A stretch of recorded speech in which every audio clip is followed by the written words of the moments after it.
तो सुशांत सिंह राजपूत केस में एक नया एंगल सामने आया है। सुशांत के कमरे की चाबी अब तक नहीं मिल पाई, जिससे कई सवाल खड़े हो गए हैं। अगर सुशांत ने 14 जून को रूम अंदर से लॉक किया था तो चाबी रूम के अंदर होनी चाहिए थी, और अगर सुशांत के रूम में चाबी नहीं थी तो फिर चाबी गई कहाँ? जमीन खा गई या आसमान निकल गया? आखिर कहाँ गायब हो गई सुशांत के रूम की चाबी? आपको दिखाते हैं, बताते हैं सब। आप भी इस खबर को ज्यादा से ज्यादा लाइक और शेयर कर अपना प्यार और सपोर्ट दिखाएं, और कमेंट में जस्टिस फॉर सुशांत जरूर लिखें। चैनल के साथ जुड़कर चैनल को सब्सक्राइब कर हमारी आवाज बने। तो सुशांत सिंह राजपूत के रूम की चाबी ना तो मुंबई पुलिस के पास है, न परिवार के पास, और न ही इस केस की जांच कर रही सीबीआई के पास। तो आखिर किसके पास है सुशांत के रूम की वो चाबी जो लापता हो गई थी? सुशांत के पिता के वकील विकास सिंह का दावा है कि जिस रूम में सुशांत के साथ अंधेर हुआ, रूम की चाबी उसी के पास है जिसका सुशांत के रूम में आना जाना था। अब चाबी गुम होने के मामले ने सुशांत केस में नया ट्विस्ट पैदा कर दिया था। तो क्या ये मुमकिन है कि किसी ने वारदात को अंजाम देकर रूम को लॉक कर दिया था?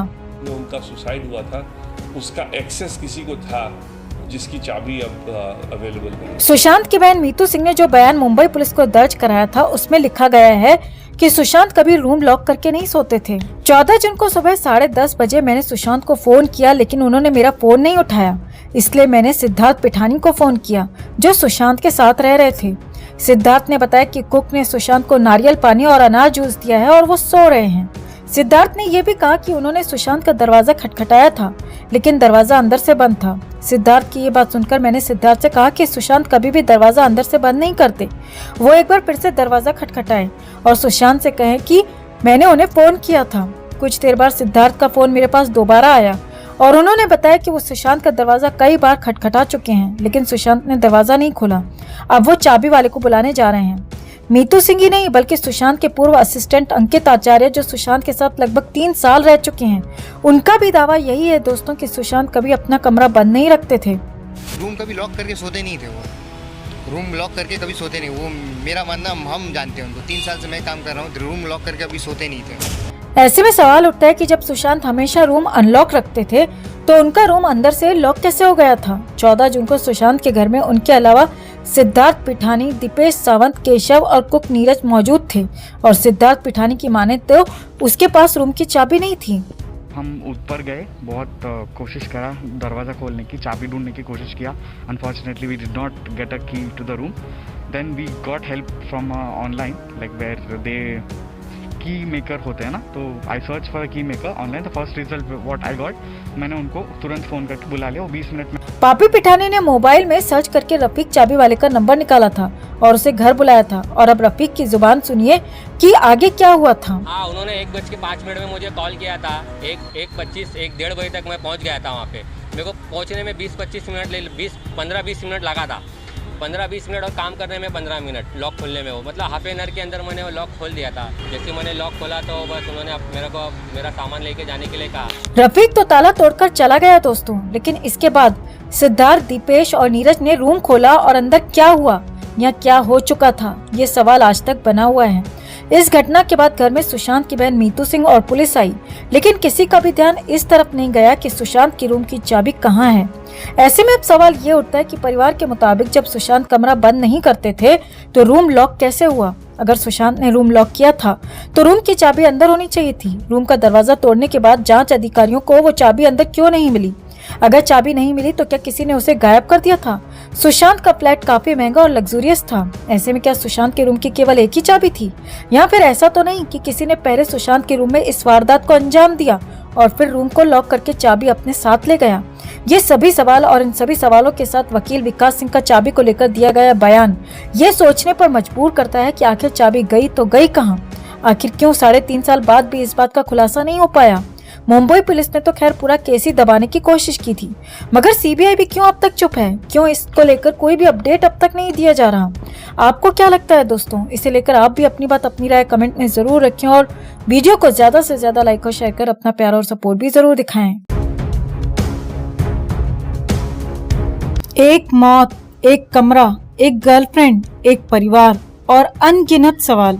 जी हाँ, 14 जून 2020 से 14 जून 2024 भी आने वाला है, लेकिन बंद कमरे में बेड और उस पंखे के बीच लटके उस हरे फंदे पर सुशांत कैसे और क्यों झूले, ये सवाल जस का तस बना हुआ है। लेकिन अब बताया जा रहा है कि सीबीआई इस केस को बहुत जल्द क्लोज करने जा रही है। सीबीआई सोर्स के मुताबिक इस केस की फाइनल रिपोर्ट देश को चौंका देगी। जी हाँ, सूत्रों के मुताबिक जांच में कुछ चौंकाने वाली बातें सामने आई हैं। तो क्या है वो बातें? क्या सच में सीबीआई इस मामले में अपनी फाइनल रिपोर्ट डालने जा रही है? क्या सुशांत को इंसाफ मिल पाएगा? आपको दिखाते हैं, बताते हैं सब। आप भी इस खबर को ज्यादा से ज्यादा लाइक और शेयर कर अपना प्यार और सपोर्ट दिखाएं और कमेंट में इसे लेकर आप भी अपनी बात, अपनी राय जरूर रखें। चैनल के साथ जुड़कर चैनल को सब्सक्राइब कर हमारी आवाज बने। तो आपको फ्लैशबैक में लेकर चलते हैं दोस्तों। 14 जून 2020 से सुशांत की जांच मुंबई पुलिस ने सुसाइड थ्योरी के साथ शुरू की। मामला रिया तक नहीं गया, लेकिन नेपोटिज्म का मुद्दा खूब उठाया गया। फिल्मी जगत की कई हस्तियों ने मुंबई पुलिस स्टेशन के चक्कर काटे और फिर इसी बीच सुशांत के परिवार ने पटना में एक एफआईआर दर्ज कराई और पूरा केस ही घूम गया। बिहार पुलिस के पास भी जांच गई और फिर मामला पहुंचा देश की सबसे बड़ी जांच एजेंसी सीबीआई के पास। 19 अगस्त 2020 को सुप्रीम कोर्ट ने मामला सीबीआई को सौंपा। एसआईटी टीम का गठन किया गया। सीबीआई की टीम को 3 हिस्सों में डिवाइड किया गया। 15 लोगों की टीम ने अलग अलग एंगल से जांच की शुरुआत की। इस टीम में सीएफएसएल के 3 फिजिक्स और 3 केमिस्ट्री डिवीजन के साइंटिस्ट थे। और अब आपको समझाते हैं कि इन तीनों टीमों का गठन किस बेसिस पर किया गया था। टीम ए में पहली टीम सुशांत की मौत से जुड़े सभी दस्तावेज जैसे केस डायरी, क्राइम सीन के photos, autopsy report, Mumbai police की फॉरेंसिक रिपोर्ट और गवाहों के बयान की कॉपी जुटाने में लग गई। वहीं दूसरी टीम ने रिया चक्रवर्ती और सुशांत से जुड़े लोगों से पूछताछ शुरू की, जिसमें सुशांत के घर का स्टाफ भी शामिल था। तीसरी टीम को प्रोफेशनल रंजिश के एंगल से जांच करने का काम सौंपा गया। पोस्टमार्टम करने वाले डॉक्टर्स और बॉलीवुड के लोगों से पूछताछ का काम भी इसी टीम ने किया। मुंबई पहुंचते ही सीबीआई की टीम एक्शन मोड में दिखाई दी। सीबीआई ने पहले ही दिन मुंबई पुलिस से पूछताछ की और केस की सारी डिटेल्स को अपने हाथ में ले लिया। अब आप इस टाइमलाइन के जरिए समझिए कि सीबीआई टीम ने अब तक क्या क्या किया है। सुशांत के कुक नीरज सिंह, केशव, सिद्धार्थ पिठानी और दीपेश सावंत से कई दिन और कई बार पूछताछ हुई। रिया चक्रवर्ती से 4 दिन तक लगातार सीबीआई ने सवाल जवाब किए। सुशांत और रिया के अकाउंटेंट संदीप श्रीधर और रजत मेवाती से लेकर सुशांत की एक्स मैनेजर श्रुति मोदी को भी सीबीआई ने घंटों ग्रिल किया। रिया के परिवार को भी सीबीआई ने पूछताछ के लिए बुलाया। 3 बार सुशांत के घर पर क्राइम सीन को रिक्रिएट किया गया। जांच का दायरा सीबीआई तक ही सीमित नहीं रहा, बल्कि ईडी और एनसीबी को भी इस जांच में जोड़ा गया। सुशांत मामले में ड्रग का सेवन एक बड़े एंगल में सामने आया और जैसे पूरे देश का सुशांत के केस से ध्यान भटकाकर ड्रग केस में घुमाने की कोशिश की गई, लेकिन ये कोशिश नाकामयाब रही क्योंकि सुशांत के कुछ फैंस आज भी सुशांत सिंह के इंसाफ के लिए डटे हुए हैं। सुशांत के लिए इंसाफ चाहते हैं, लेकिन सीबीआई की तरफ से अब तक किसी भी तरह का कोई बयान जारी नहीं किया गया, कोई अपडेट नहीं दिया गया, जो अपने आप में बेहद निंदनीय और शर्मनाक बात है, क्योंकि यही फैंस दिन रात लड़कर अपने चहेते एक्टर की मौत की जांच में सीबीआई को लेकर आए थे। लेकिन सीबीआई ने बेहद निराश किया और अब तक जब भी कोई अपडेट मांगो तो यही कहा जाता है कि जांच जारी है। ऐसे में आपको क्या लगता है, क्या वाकई में सीबीआई सुशांत केस की जांच कर रही है या ये सब सिर्फ केस को लटकाने की, भटकाने की कोशिश है? और जिस तरह की टीमें बनाई गई हैं, जितनी जांच हुई, उन सब चीजों से आखिर बाहर क्या आया? क्या सीबीआई को फैंस के इन सवालों का जवाब नहीं देना चाहिए? क्या सच में इस पर सीबीआई सुशांत केस की फाइनल रिपोर्ट डालने वाली है या फिर ये सिर्फ फैंस को चुप कराने का एक तरीका है? आपको क्या लगता है? कमेंट में से लेकर आप भी अपनी बात, अपनी राय जरूर रखें और वीडियो को ज्यादा से ज्यादा लाइक और शेयर कर अपना प्यार और सपोर्ट भी जरूर दिखाएं।